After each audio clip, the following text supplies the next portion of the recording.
দীর্ঘকাল ধরে হিন্দু মুসলমান একসাথে এক জায়গায় উঠা বসা করছি, একসাথে খাওয়া দাওয়া করছি, একসাথে আত্মত সম্পর্ক আমাদের, আর আমরা একে অপরের বিরুদ্ধে রাজনৈতিক কারবারিদের কথা শুনে লড়াই লেগে যাব?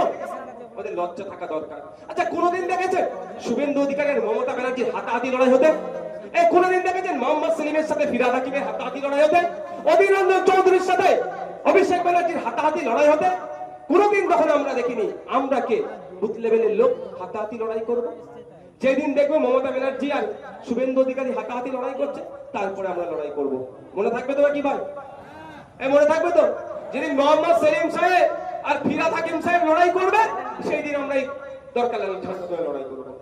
ওনারা এসি ঘরে বসে চা খাবে, একে অপরকে কেমন আছো ভাই, ভালো আছো, এর মেয়ের বিয়েতে ও যাচ্ছে, ওর ছেলের বিয়েতে ও যাচ্ছে, এসি জায়গায় বসে কলকাতার বড় বড় স্টার হোটেলে বিয়ের রিসেপশন করছে, সেখানে গিয়ে গপা গপ গিলে আসছে। আর আমাদের গায়ে চর্বি বেশি হয়ে গেছে, এই গরিব হিন্দু মুসলমান আমরা লড়াই করে মাথা ফাটা ফাটিয়ে জেল খাটছি।